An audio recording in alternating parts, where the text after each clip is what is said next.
Matthew, Mark, John. Anybody? Any takers? John.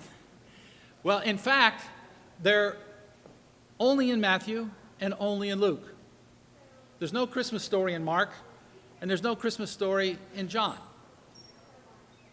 And there are some unique features to Matthew's story and some unique features to both in Matthew and Luke.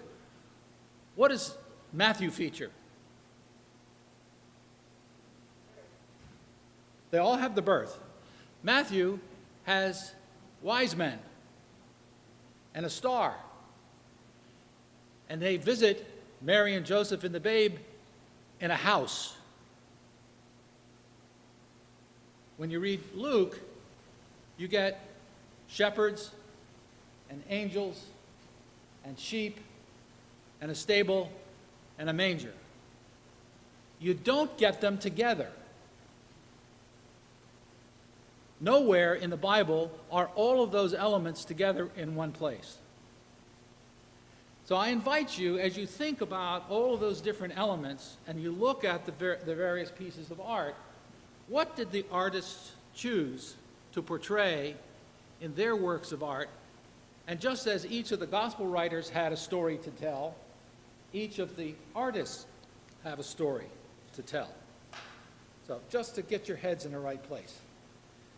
Albert Einstein once said that the most beautiful thing that we can experience is the mysterious. He said all true art and science have the mysterious as their source. Those are powerful words. Art enables us to pause, to look deeper, to perhaps see and feel things that we don't always feel in our hurried, ADD-prone lives. We cherish painters and sculptors and musicians and poets because when we take the time to ponder their work, we can delight in how they're able to open life's perspectives and the mysteries to us, particularly at Christmas.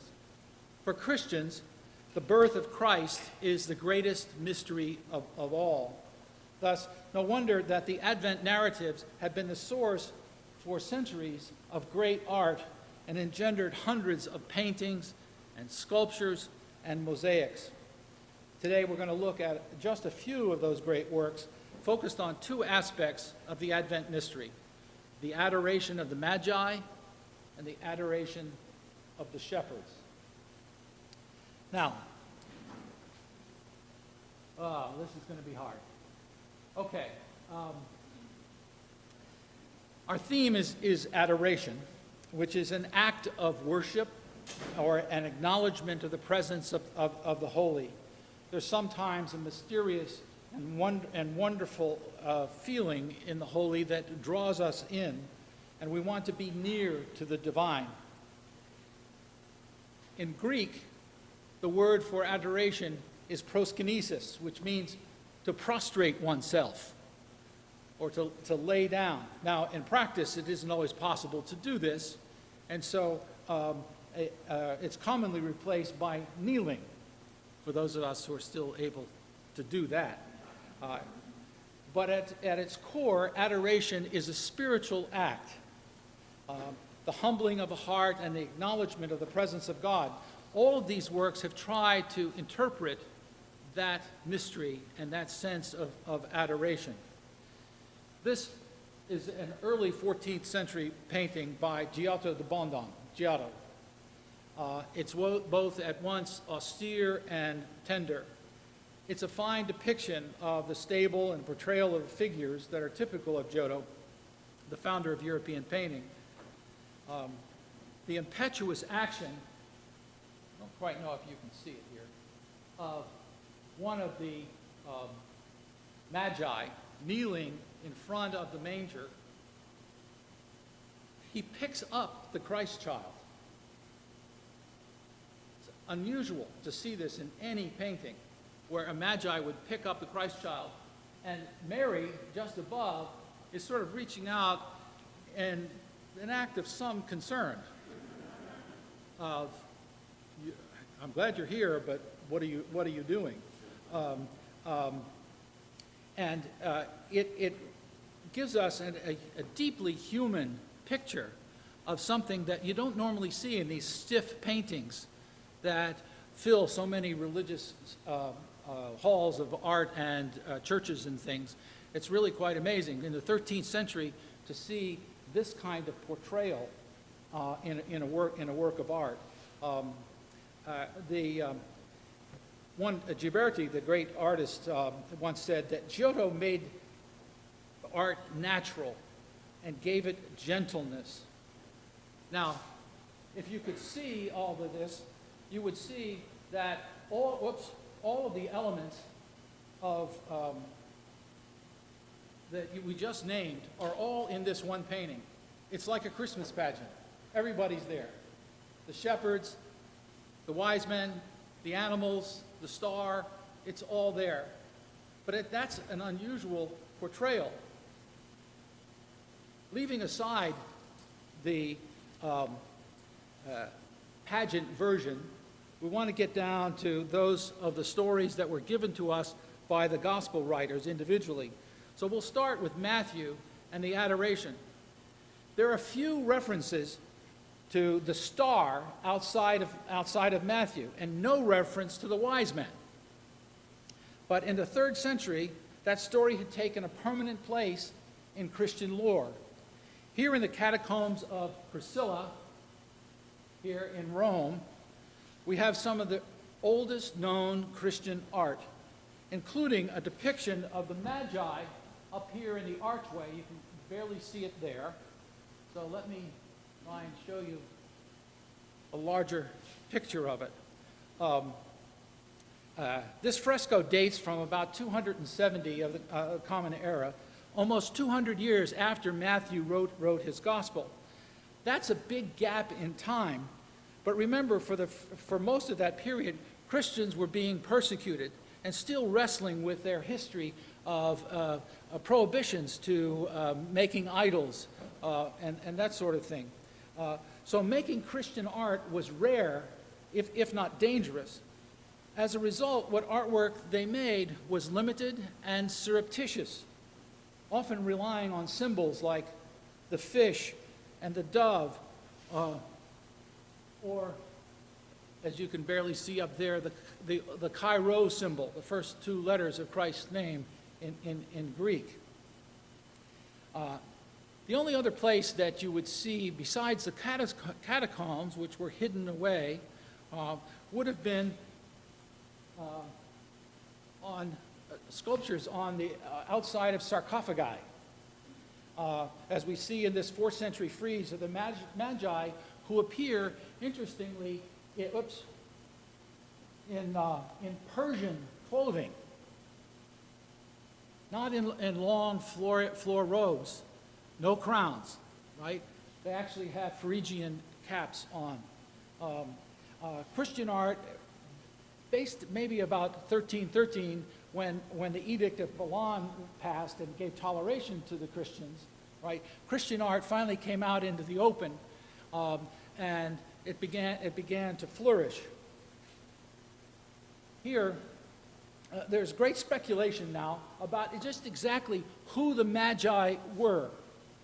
And within 75 years of the writing of Matthew's Gospel, several notable church leaders like Justin and Clement were writing about it, offering in one case that the Magi had come from Saudi Arabia. And another said that they came from Persia, now Iran, which was, in fact, the East in Jesus' time. Right? Another issue is just exactly how many wise men there were.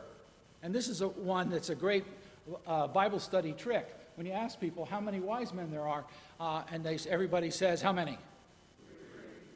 How do you know that? It's only because there were 3 gifts. Matthew never says there were 3 wise men, just that there were 3 gifts. So in early Christian art, the number of Magi ranges from as few as 2 to as many as 12 that we have seen in different. Right? Now,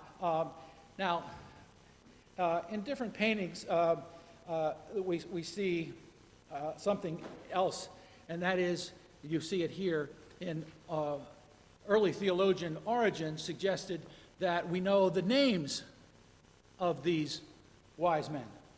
Matthew never mentioned their names, but Origen gave us the names of Gaspar, or Casper, Melchior, and Balthazar.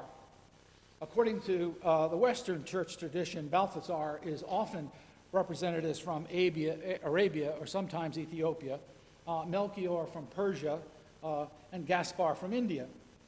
Thus, by the 6th century, as you can see in this wonderful mosaic from Ravenna, Italy, they appear as 3 magi.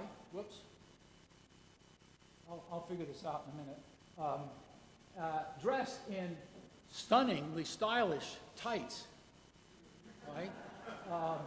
With capes, tunics, Phrygian caps. Those caps that actually were worn by slaves once they were free became a symbol in the French Revolution, and you see it in a lot of paintings in the French, as Phrygian caps. And they're carrying their gifts. Whoa. Thank you. And there is a star. Now, for fun, here is the whole mosaic along the north wall of the church, and you see the 3 magi over here approaching Mary, surrounded by angels, showing that God is involved in this process, followed, interestingly, by 22 virgins. Now, I'm not quite sure what the symbolism is that they needed 22 virgins. They're not Vestal virgins, just plain ordinary virgins, right? Although it's interesting that 22 is the number of letters in the Hebrew alphabet, meaning the Word of God, or the Word of God is being acted out and is present in this work of art. Now, let's skip forward and look at a handful of famous paintings.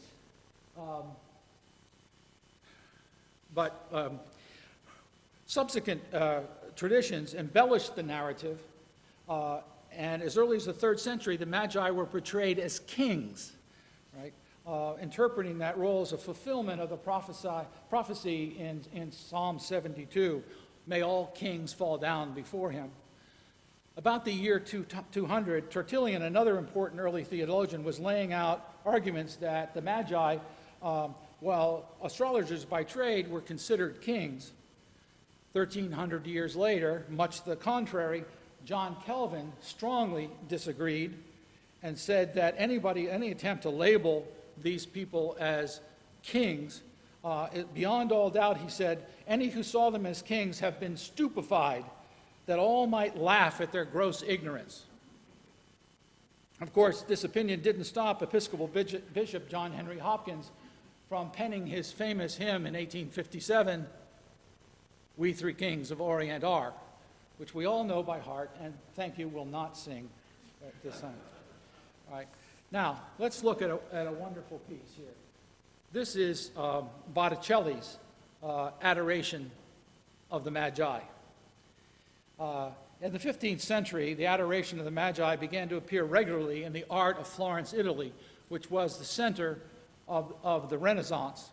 Right? Scattered about the city were family chapels and social fraternities, one of the most important fraternities of which was the Brotherhood of the Magi.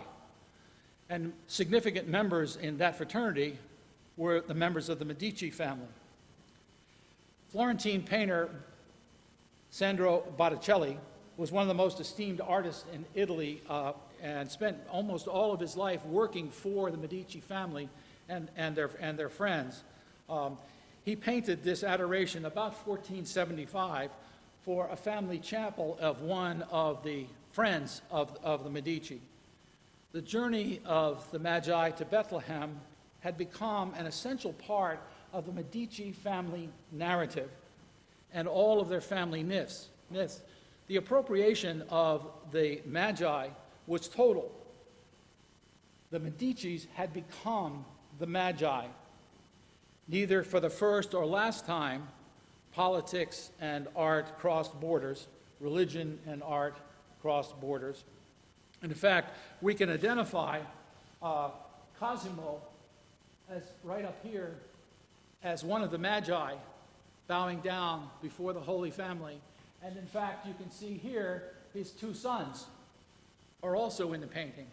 And if you look closely and study the Medici family and their friends, almost all of their friends appear in adoration of the family.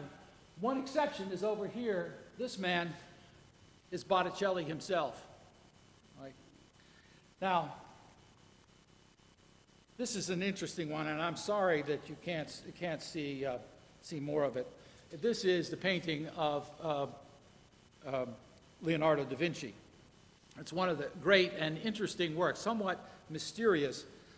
It's an unfinished painting, and it's both powerful and strange. He was given the commission by Augustinian monks in Florence, but departed 1 year later and leaving the painting behind unfinished. Following Botticelli, you can see here with Mary and the babe and the Magi in adoration with an arched circle of characters surrounding them. What's rather interesting is up here in this left corner is the ruins of a Roman building which was said to stand forever, or at least until a virgin gave birth. And so Leonardo included the ruins of that building in the painting. Over here in this corner, you see actually a battle scene going on, which is meant to, it seems also very strange in a nativity painting. It's to represent the triumph of Christianity over paganism. Right? I can share with you, of course, that the monks were not happy with Leonardo's work. It's hard to believe that anybody would be unhappy with Leonardo's work. Yeah.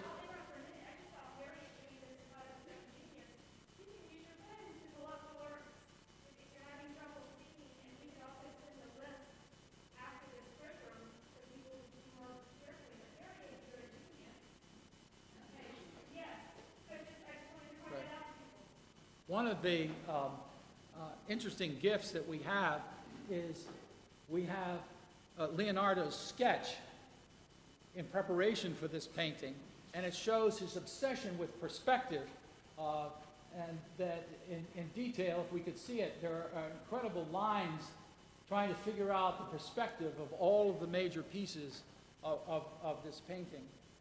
Its unfinished nature gave impetus to artists throughout the centuries to follow for this infinito style, that unfinished style. People like Rodin and Picasso and Juan Gris and others have all picked up this unfinished way of painting. It's now become quite popular, even though for Leonardo it was just a toss-off. He was done with it.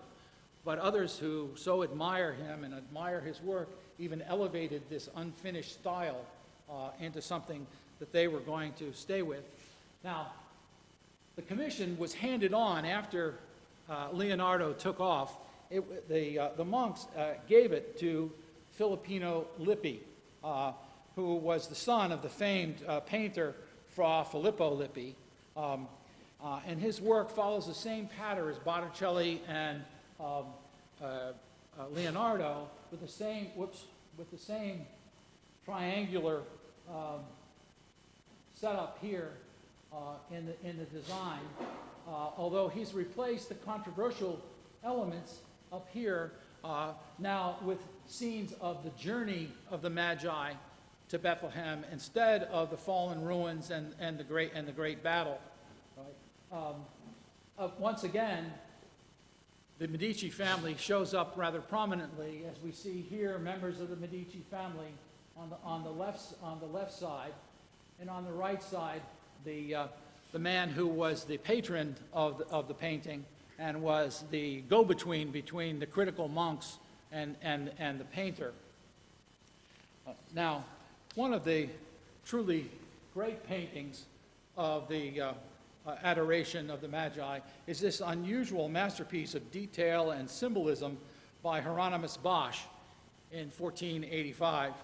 He was the Dutch painter known for his fantastic imagery. At the center is this, this somewhat conventional but meticulously detailed depiction of the Adoration of the Magi. The Magi and the Christ are at the center, right? And the Magi have come in adoration. The older of the Magi is bowing down, having taken off his helmet, right? And bows before Mary, who's sitting under a shed as part of a rundown stable.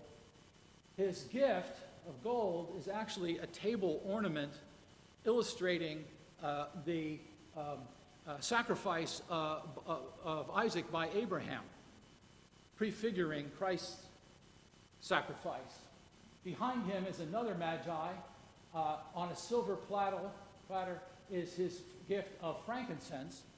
And interestingly, over here in these elaborate white robes is an African king holding a globe filled with myrrh and a phoenix bird atop it, right?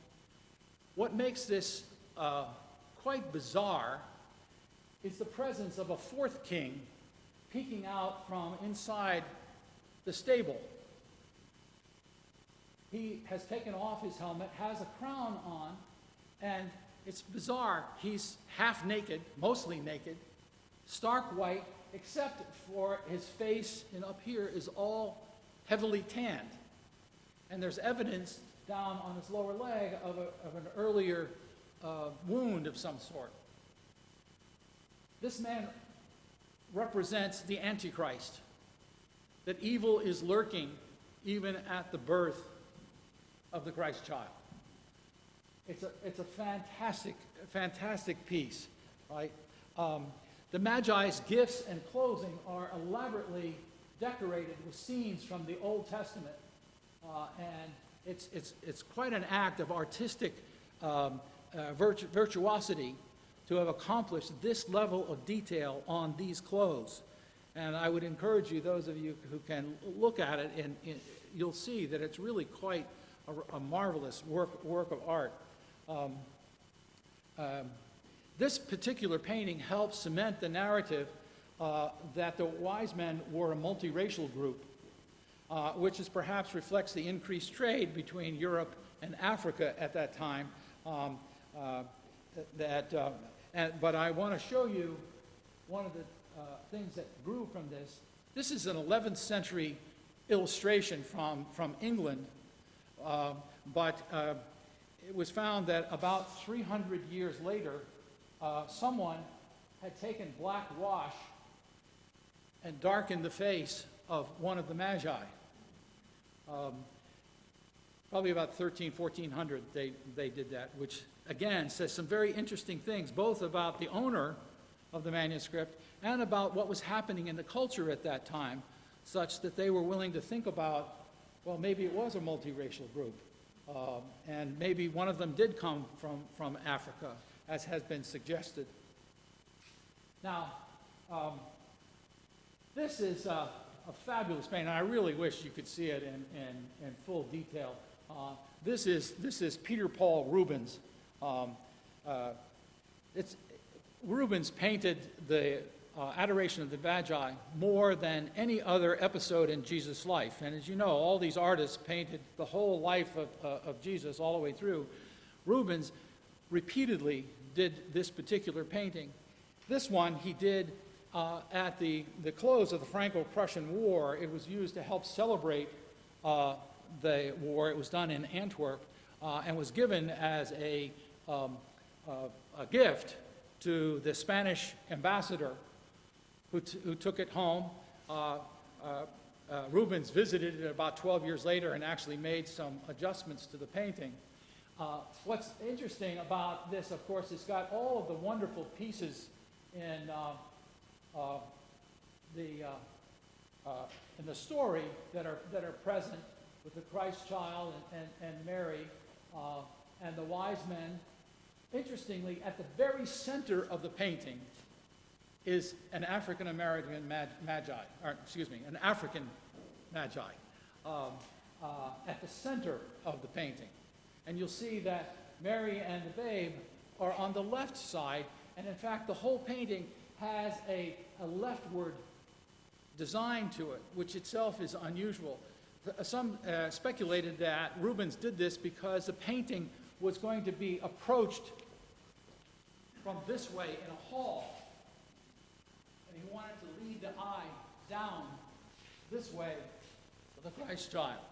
Right? All the elements are here. There's horses and camels in the distance, and even up here that you can't quite see is a man with a gold chain. Just so happens it looks remarkably like Peter Paul Rubens. These artists had a way of putting their signature in twice. One is their visage, and the other was their signature. Now, let's shift here from Matthew's Gospel to Luke's. We'll talk about the adoration of the shepherds, which is in stark contrast. In Luke's story, this sudden, remarkable revelation of God's entrance into history is entrusted to a group of blue-collar night shift workers. Blue-collar night shift workers whose vocation was despised in Jewish culture of the day. They were marginalized socially and by the religious elite. They were stereotyped as thieving, smelly, and untrustworthy. Shepherds were nonetheless chosen by God to receive the privilege of the angelic appearance and the honor of attending the Messiah's birth. It's a wonderful juxtaposition and a great sort of social statement, if not political statement, that Luke has done by choosing the shepherds. The shepherds don't always appear in a lot of the adoration paintings. In Magi paintings, sometimes you'll see a shepherd or two, but they're usually secondary figures in the presentation. This particular painting is the Holy Family with a shepherd. One shepherd. Now, there are shepherds in the far distance in the hills tending their flocks by day, and there is an angel addressing them above. This particular scene that Titian has done is incredibly intimate. Unlike some of the grandiosity that we've seen in some of the Magi paintings, with kings and gold and frankincense and all of that sort of thing, this is a tender, quiet moment set outside, right, with a single shepherd. And in adoration here, this kind of painting gives us a unique level of accessibility that we don't get in other paintings, particularly the paintings of the Magi. And in a way, as viewers, it invites us in to the painting, that we can almost imagine being there in this kind of painting. It's an intimate moment, and Titian was considered the greatest painter of 16th century Venice and a master of color. His work influenced generations to follow him, and I know that if you take the time to look at Titian's works, you'll come to appreciate that. Now, another interesting, this is so frustrating that we can't see, is the Nativity by Carreggio. This was finished about 1530. He had received the commission about 8 years before for a church in Reggio Emilia, and later what turned out to be a minor sacrilege, the Duke of that region absconded with the painting and took it to his private chapel and kept it there for almost 100 years until he was outed and the church took the painting back. But this dramatically portraying scene pivots around Christ in Mary's arm and a group of shepherds here on the left, over here. And one of the things that I wish that you could see more clearly, that there are many traditional pieces of this thing, with the angels above and all that. But if you look at this group of shepherds, you'll see that there are more women in this painting than men, which invites some questions. Why were there more women? And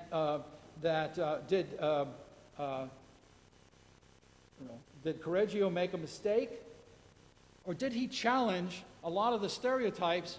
His painting challenges a lot of the stereotypes that we have about who the shepherds were. Carreggio wasn't wrong. There were, in fact, women, particularly girls, who were shepherds, and the Bible mentions this several times. Now, there were many people who went to copy Carreggio. He had many admirers and painters, but it's interesting that in successive paintings, the number of women reduces, if not disappears. And therefore, Carreggio's painting of the Adoration of the Shepherds stands out as rather remarkable in the history of paintings of this particular genre. Another great master is Carreggio,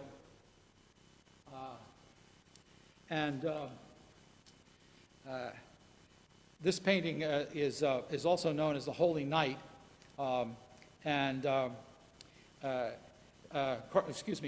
Caravaggio. Caravaggio was a master of the chiaroscuro technique, contrasting light and dark, as much as Carreggio used it, Caravaggio was the master of this chiaroscuro technique. But he went beyond that and introduced a whole new level of naturalism. It's hard to emphasize his influence.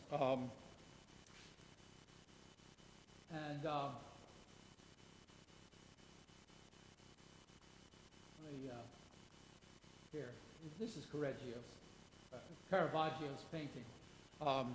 And if you look at Caravaggio's painting, you'll see that it has an angular move that takes the eye down. The light source is actually from the left, right? And there's very little in this of pomp and circumstance in this particular painting, in Caravaggio's painting of the Adoration, right? It's incredibly naturalistic. Mary sits on the ground. Many paintings put Mary on a bed or something higher, or sitting on a chair, even a throne or something. Here, for Caravaggio, she's on the ground, holding the baby, without any flourish given to this. And in the process, he really emphasizes the humility of the scene. That Mary's sitting on the dirt ground, holding the baby tenderly, just like any other mother. And those who have come don't look extraordinary in any way. And other than some very faint halos above her and Joseph, there's no sense in which the shepherds are involved in anything historic. There is this much more of an emphasis on the wonder of the birth, and again, this intimacy, this humility of the painting invites us to really a different level of experience as we go on. Now, This is Rubens' painting of the Adoration, and it has some of the similar elements to it. But the one thing that is remarkable in its difference is that you see here that the Christ child now is highly illuminated. And even though this could technically be seen as a chiaroscuro painting because of the emphasis on light and dark, there is a remarkable level of light that emanates directly from the Christ child. A number of years prior, in the 14th century, St. Bridget reported a vision in which she had seen the Nativity, and she said she saw a great and ineffable light emanating from the Christ child that lit all who were around it. Her tale of her vision influenced a whole generations of painters who now had a separate light source coming from the Christ child, often brighter than any other light in the room. And you see here that it's the only light that's illuminating this thing. There's no lamp or anything else in the room. This level of lighting. Now, you can see, well, you could have seen the ways in which he copied. There's so much that's very similar from what he did and what others before him did. Now, winding down, for fun, I've included this unusual Adoration painting of El Greco's, dating from 1614. El Greco was the archetypical genius who cared little about what people thought about his work.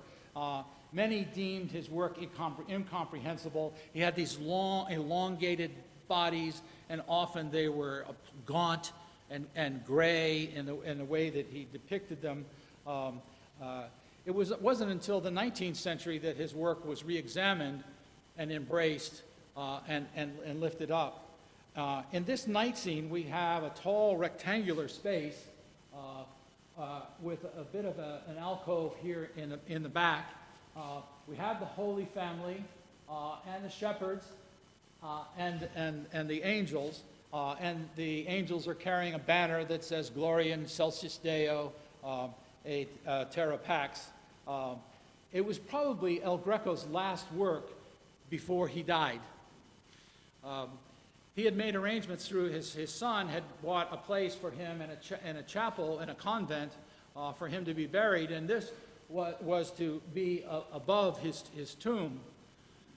When he died, they put him in the tomb, but then a big fight broke out between El Greco's family and the nuns finally said, "That's it, we want him out of here." And he was exhumed and moved to another church. Fortunately, it was a church where he had painted the altarpiece, where he is buried now. And for the longest time, this painting stayed within the convent until it was sold to the state and now hangs in the Prado. As a last, let me just skip. This is a beautiful Rembrandt painting of the Adoration of the Shepherds with, again, chiaroscuro painting. He was a master of it. But here is an etching of his, which I think is worth taking a little time to look at. You'll see that the elements are here, but in its simplicity, it offers us something fascinating. We see one of the shepherds removing his hat. The others are peeking in. We see a very interesting thing of, this is a candle here, and there's candlelight, but it's not the source of the primary light. It's coming from the Christ child when you look at the shadows. So that this twin approach to natural light and spiritual light is a fascinating use in Rembrandt's masterful style. And you could just spend hours just looking at what it is that he's done.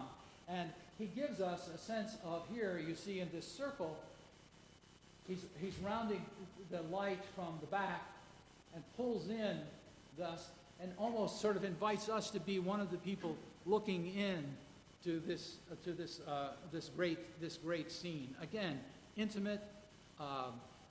It's a fine etching. I just love it. So to finish, I want to give you another great piece of art. This is a panel, one of the final panels from the 1965 television Christmas special of a Charlie Brown Christmas. It was the show that introduced the Charlie Brown Christmas tree, the sad, weepy little Christmas tree, for the first time. But the interesting thing about this show and about this panel is that Charles Schulz was a rather religious guy, and he wanted to make sure, he wanted Linus to read Luke's scripture in the cartoon, in the show, in the animated show. And the TV producers were aghast. We don't do religion. And Schulz confronted them and said, I thought you said this was supposed to be about the meaning of Christmas. And I want it to be that the climax is when Linus reads this and answer to the question, what's the meaning of Christmas? And they finally relented, very skeptical. They were sure that the show would bomb. It turned out to be a fantastic hit, has been repeated year after year after year. A few things that people don't recognize about Schulz's art here, right, is look, whoops, sorry, I keep doing that. Look at the three Magi. What do you see? One of them is the character, the African-American character Franklin, is one of the Magi. One is a woman, Marcy, right? And the other is Linus. And for the first time in the history of this cartoon, what is Linus not holding? His blanket. He's holding his gift for the Christ child. It's a marvelous social statement from a cartoon. It's just great. And I think in many ways, his pageant sums up so much of the stuff that we've been talking about who the Magi were, who did they represent, what's the meaning of Christmas, and what does it mean to be drawn into this spiritual moment. Well, thank you.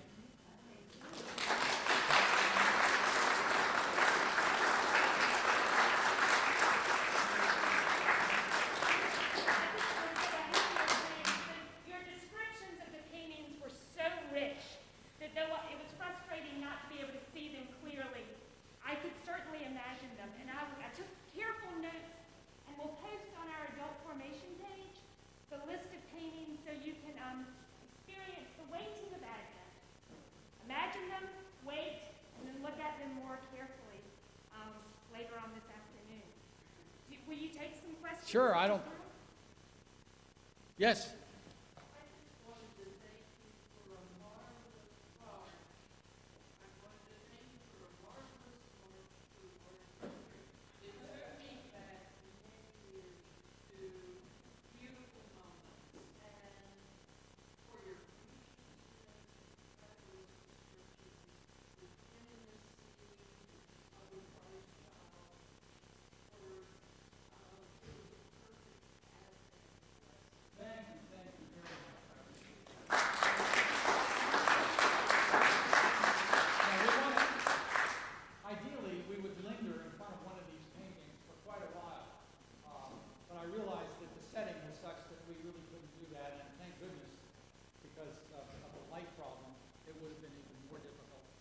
Another question, yes.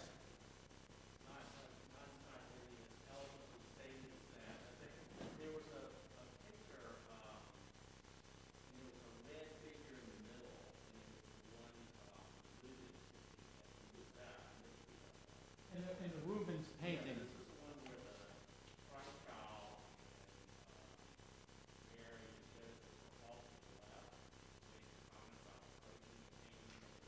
yes.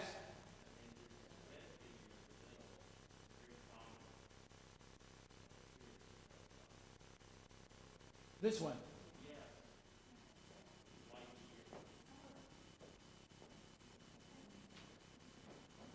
Well, that's one of the Magi. That's one of the Magi. There's one on his knees, the African, and he's one of the Magi. It's very interesting use of color of red and blue in terms of both the Rubens was a master at this in terms of using the color to help us see things and portray things. You know, red and blue were, of course, the basic colors for just thousands of Christian paintings. Mary is usually in blue, the picture of virginity. Red, the other of sacrifice. And here it's also, there's a sense of royalness that comes with this. But it's a good catch. Thank you. All right. Anybody else? Yes. Why were the wise people on the sarcophagus? What does it symbolize that they're on? At the very beginning, you showed the sculpted sarcophagus. Why? Why? Well, this is a Christian who's buried here, right? And so it's a testimony. And I don't know what was on the other side, but there probably was another scene from Christ's life on the other side, right? Could have been the prodigal son or some other scene. That's what surprised me as I was doing the research on this, is how many times the journey of the Magi were used in early Christian art. Right? Second only to the crucifix, the scenes of Calvary and those kinds of things, which are common, probably the most common. But the nativity scenes would be in there. But this is quite something. I think the journey to Bethlehem also could symbolize a sense of the journey home to heaven. The journey, the reunion with Christ. Yeah. Question, but just by looking on my phone, I had no idea you could buy all these things at Walmart.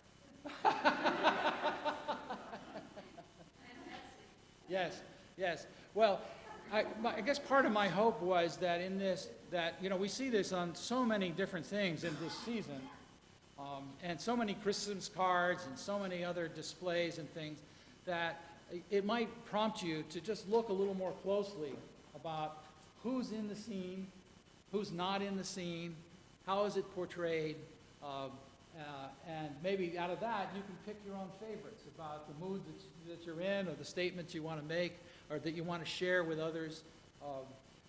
That's the gift of all of this art, is it's just fabulous stuff for us if we take the time to look closely at it. On that note, I'll quit, but I do want to make a commercial and acknowledge Martha's presence, another fabulous docent, that the Ackland is open. The Ackland is available for you to come and enjoy for about one more month, I think. Is that right, Martha? The Buddha Shiva Lotus Dragon exhibit is there. Some of if you want to see the best of the best in the world in terms of both Hindu and Buddhist art and some ceramics, you need to get over to the Ackland and take in this. This is the Rockefeller collection on loan to us, or part of the Rockefeller collection on loan from the Asia Society. Just fabulous stuff. But the Ackland is open, it's free, and I know that you'll enjoy it. For those of us who are docents, it's a delight to be a part of it, and we thank you for inviting us out to come and share on this Sunday.